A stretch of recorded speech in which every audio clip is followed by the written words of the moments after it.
नागपूरच्या गोधनी गॅस दुर्घटनेतील बाधित रुग्णांना मोठा दिलासा मिळाला आहे। क्लोरीन गॅस गळतीमुळे उपचार घेत असलेल्या रुग्णांच्या वैद्यकीय उपचारांचा संपूर्ण खर्च महाराष्ट्र शासनामार्फत करण्यात येणार आहे।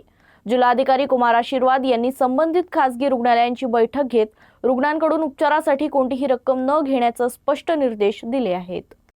नागपूरच्या गोधनी ग्रामपंचायत परिसरातील जलशुद्धीकरण केंद्रात झालेल्या क्लोरीन गॅस गळतीच्या घटनेतील बाधित रुग्णांना शासनाकडून मोठा दिलासा मिळाला आहे। 24 ऑगस्टच्या पहाटे महाराष्ट्र जीवन प्राधिकरणाच्या जलशुद्धीकरण केंद्रातील 2 क्लोरीन सिलेंडरपैकी एका सिलेंडरमधून गॅस गळती झाली होती। या दुर्घटनेत जवळपास 59 जणांवर उपचार सुरू आहेत। या रुग्णांच्या उपचाराचा खर्च महाराष्ट्र शासनामार्फत करण्यात येणार आहे।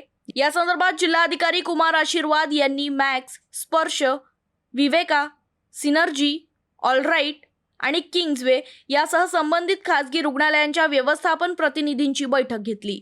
बाधित रुग्णांच्या वैद्यकीय तपासण्या, औषध उपचार आणि उपचाराशी संबंधित आवश्यक खर्चाची देयके शासनामार्फत अदा केली जाणार आहे। त्यामुळे रुग्णांकडून किंवा त्यांच्या नातेवाईकांकडून उपचाराच्या खर्चापोटी कोणतीही रक्कम वसूल करू नये असे स्पष्ट निर्देश जिल्हाधिकाऱ्यांनी रुग्णालय प्रशासनाला दिले आहेत। मुख्यमंत्री देवेंद्र फडणवीस आणि पालकमंत्री चंद्रशेखर बावनकुळे यांनी ही घटनेची माहिती मिळताच तातडीने वैद्यकीय मदत आणि आवश्यक उपाययोजना करण्याचे निर्देश दिले आहेत।